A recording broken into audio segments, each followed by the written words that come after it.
Hi, Joe. First, want to ask about Pacific's offense, particularly number two. Can you just talk a little about just your scouting report on him and what you guys were going in trying to do to contain him? Well, what we were trying to do is, make him go to his left, stay down on him, just make things really hard for him going to his left. Uh, I think at times we did it, but, the things that bother me are, when number 9 and number 6 were driving, we said that you got to stay on number 2 because he found his way to sneak behind defenders, sneak into the middle on defenders, and they only had 11 assists on 29 baskets, which means it's a lot of individual one-on-one defense where they're beating us. Uh, but I know that kid out of his 31, he got about 10 to 12 sort of sneaking around when our scouting report was make number 6 and make number 9 shoot the basketball. So if you can do that, if you take away those baskets, then he's working really hard to get his other baskets. And that's when you see that maybe he's not as successful. But when he's able to sneak behind here, get this easy bucket, get into the middle, get that easy bucket, get 2 transition baskets in the first half early in the game, right? Those are the things that, you can stop. You can stop their transition baskets. You can stop with the right focus level, the sneak behinds when other guys are driving. You can stop those. You want to stop him. That's what you got to stop because then you're stand a much better chance when you're playing him just straight up, trying to foul scaring. But okay, now he's got to figure out how to put the ball in the basket all on his own. He was able to do it in 4 different ways today. Getting to the foul line, sneaking behind, getting buckets, getting a couple in transition, and he's a good player and get his own buckets a little bit. But we got to figure out ways, no matter what. You got to execute the scouting report. You got to have that sort of understanding of team defense, and give the kid credit. He's averaging 17 a game, and he makes his fouls. He makes his fouls. So that's he played well. We have to learn to be better in the areas that I just said.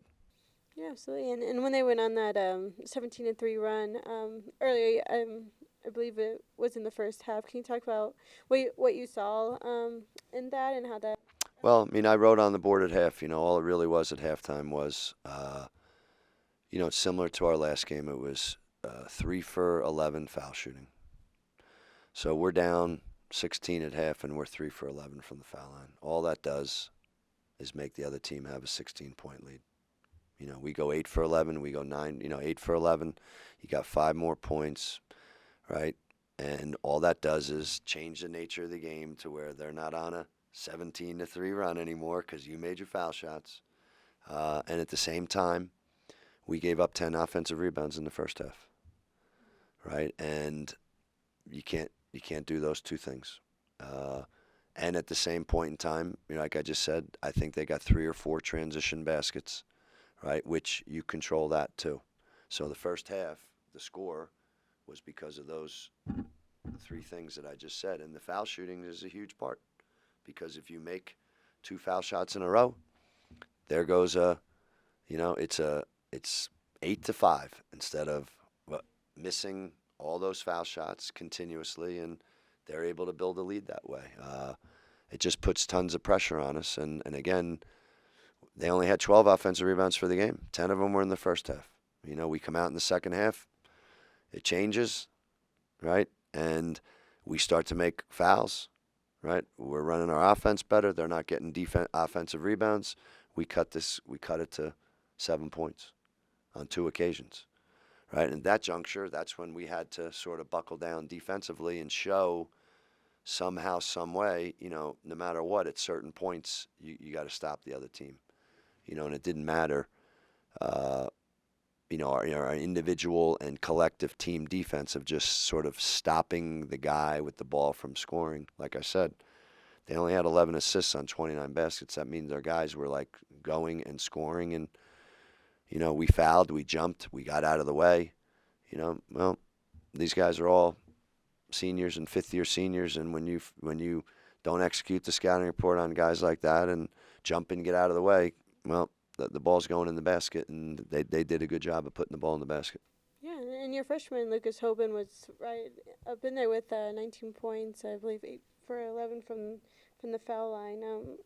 I believe I've asked you about him before, but yeah, can you just talk about Lucas's impact today and up to this point in the season? I mean, Lucas is doing really well. I mean, Lucas is a freshman. We have 4 direct freshmen out there today playing tons of minutes. So, for a freshman in college and today out on the court, Lucas was playing against nothing but 20. And I tell these guys, all you're doing is playing against 23-year-olds.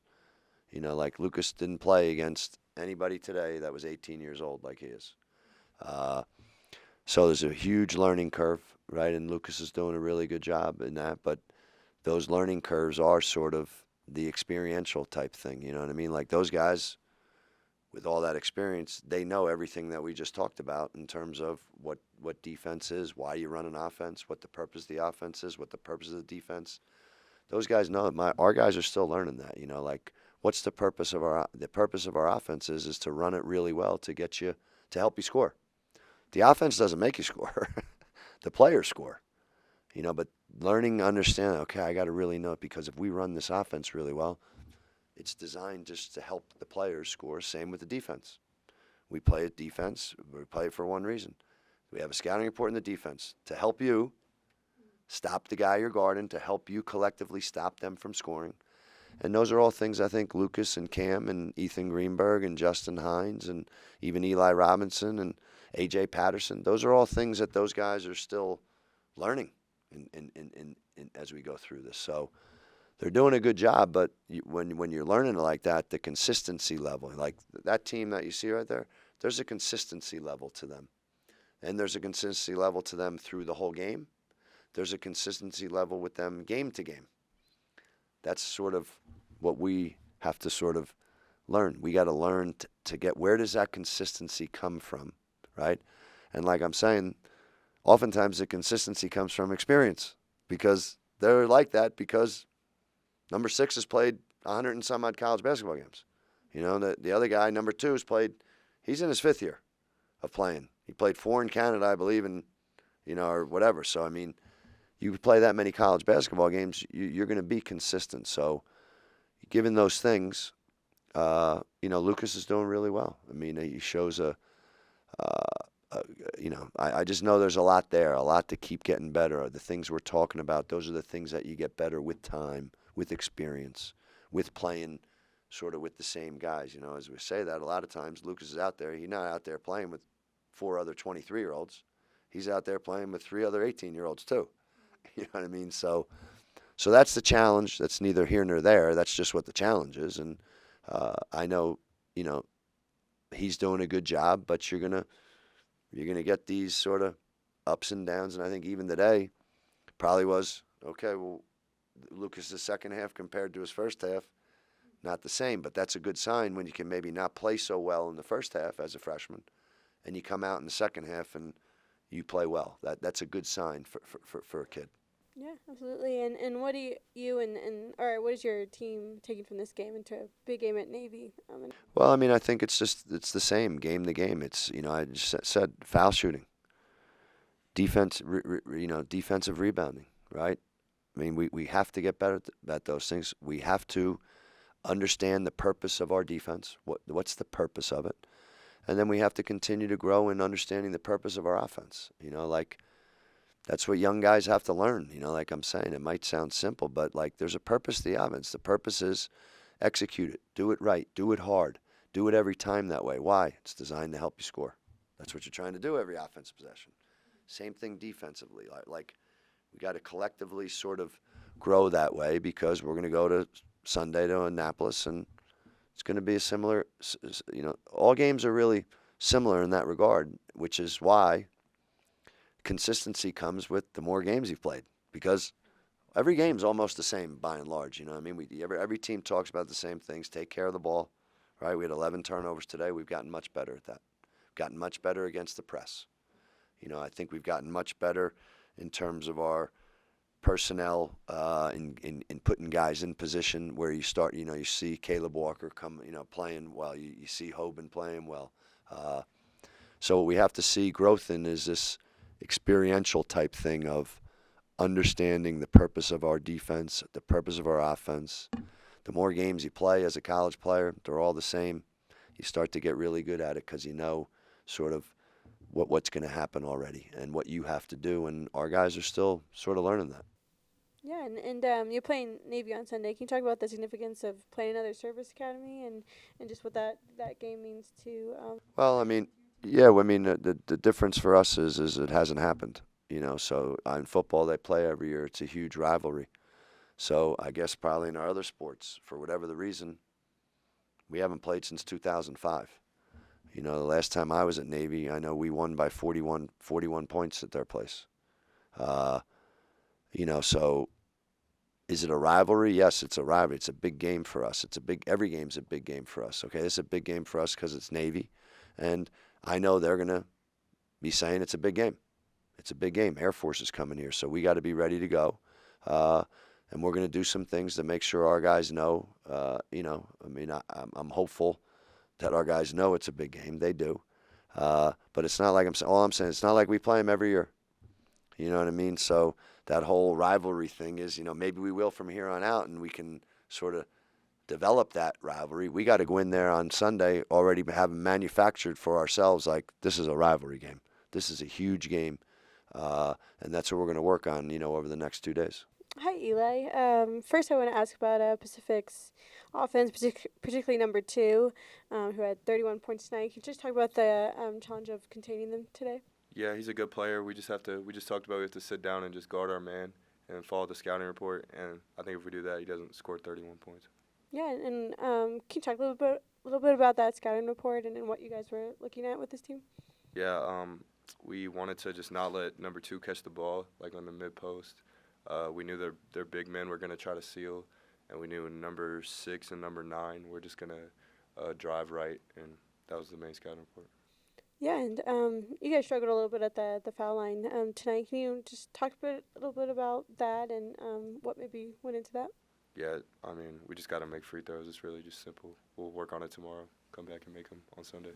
Sure, and you guys have had a really busy last couple weeks with games and stuff. Do you think you guys felt that a little bit today, a little bit of tiredness or anything? No, I don't think we were tired. I just think we just didn't follow the scouting report, and we gave up too many offensive rebounds. Yeah, and when they went on that 17-3 run in the first half, how did you guys kind of rally to try to close that gap, and how do you think you guys did with that? Yeah, we just started guarding. We guarded our man better, and we got a little flow on offense, and I think that's how we chipped away at the lead. Sure, and let me see, and how do you guys plan to maybe work on I guess just working or just being better at closing out games and not letting it get away from you at the end of a game? Yeah, I think it just still comes back. Also, it doesn't help us when we start really poorly. Like we're good at getting back into the game, but when you start off giving up a 17-3 run, it's pretty hard to just sustain like a run the whole game. So we just have to be more solid at the start of the game and make free throws and get rebounds, and I think then the game will just be close, and then we can worry about closing the game. Sure, and how will this game help you guys going forward? What are some things that playing them will help you with? Yeah, I think we saw like the scouting report's really important. If we don't follow it, a guy can go for 31 and 12 for 22 from the field, and so that's something we'll think about on Sunday. Hi, Caleb. First, I want to just ask about your performance tonight. You had 15 points and did really well for your team. Can you just talk about how you think you did? Yeah. Again, I'll glory to God, but I'm just trying to bring energy off the bench and do what I can to help the team. So,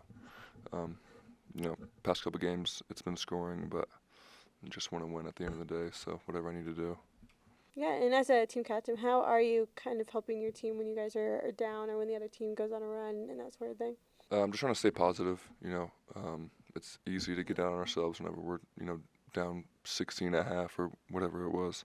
But we got to play the whole game, so we know it's never really over until the final horn goes off.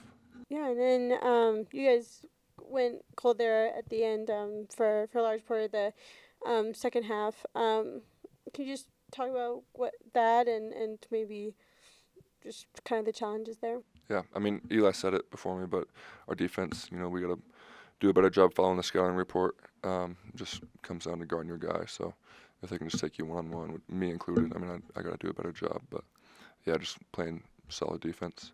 Yeah, and what are your takeaways from this game that you're going to take into the next one? Yeah, free throws and scouting report are the two main ones.